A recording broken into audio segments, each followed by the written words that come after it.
الحمد لأهله والصلاة لأهلها.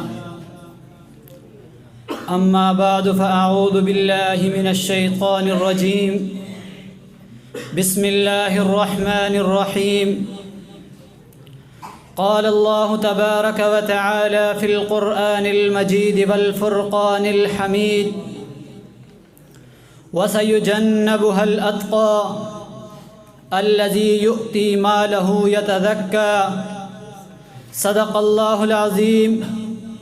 وقال النبي صلى الله عليه وسلم: لو كنت متخذا خليلا لاتخذت أبا بكر خليلا. صدق الله العظيم وصدق رسوله النبي الكريم، ونحن على ذلك لمن الشاهدين والشاكرين، والحمد للہ رب العالمین. پیغمبر تو نہیں تھا، پیغمبر جیسے لگتا تھا. پیغمبر تو نہیں تھا، پیغمبر جیسے لگتا تھا. وہ دریا تھا مگر سمندر جیسے لگتا تھا. فرشتے ترستے تھے اکثر اس کو چومنے کے لیے.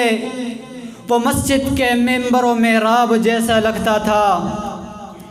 میرے انتہائی واجب الاحترام، قابل صد احترام منصفین عظام اور طلباء کرام، آج کی اس پروقار محفل میں جس موضوع کو اپنے کلام و سخن کی زینت بنا رہا ہوں وہ ہے شان سیدنا صدیق اکبر رضی اللہ تعالی عنہ. ارباب علم و دانش اہل جہاں کی نظر نے بہت سارے عشق و وفا کی داستانیں صفحہ ہستی پر دیکھی، مگر کوئی بھی داستان اس دنیاوی نظر اور ظلمت سے باہر نہ جا سکی. مگر میں جس عاشق و صادق کی داستان سنانا چاہتا ہوں اس کی داستان صرف اس فقط تک محدود نہیں، بلکہ اگر وہ ثانی اثنین اذ ہما فی الغار کی ایک داستان وفا رکھتا ہے تو اخروی زندگی میں اس کا تذکرہ رسول اللہ صلی اللہ علیہ وسلم کے فرمان میں یوں ملتا ہے: اما انک ابا بکر اول من دخل فی امتی. اگر جنت میں کوئی سب سے پہلے داخل ہوگا تو وہ ابو بکر ہوں گے. جنت میں اگر مجھ سے کوئی پہلے وفا کرے گا تو وہ ابو بکر ہوں گے. تو پھر میں یہ کیوں نہ کہوں، جنت میں اول تجھ ہی سے چراغاں کر دیا رب نے. جنت میں اول تجھ ہی سے چراغاں کر دیا رب نے. صدیق امت میں رب نے نمایاں کر دیا تجھے. سامعین محترم، اگر صدیق اکبر کی شان کو دیکھنا ہے تو آئیں ذرا قرآن سے پوچھتے ہیں: اے قرآن تو بتا میرے صدیق کی شان کیا ہے؟ قرآن پکار اٹھتا ہے: وَسَيُجَنَّبُهَا الْأَتْقَى الَّذِي يُؤْتِي مَالَهُ يَتَزَكَّى. اور کبھی رب کا فرمان ابو بکر کی شان کو یوں بیان کرتا ہے: ثَانِيَ اثْنَيْنِ إِذْ هُمَا فِي الْغَارِ. آئیے قرآن کے بعد حدیث مبارکہ کی طرح چلتے ہیں. حدیث مبارکہ میں دیکھتے ہیں کہ میرے ابو بکر صدیق کی شان کیا ہے. تو مجھے بخاری شریف جلد دوم صفحہ نمبر 664 پر یہ حدیث نظر آتی ہے: لو کنت متخذا خلیلا لاتخذت ابا بکر خلیلا. سامعین محترم، نبی علیہ السلام نے کبھی ابو بکر کی شان کو بیان کرتے ہوئے یوں ارشاد فرمایا: مرو ابا بکر فلیصلی بالناس.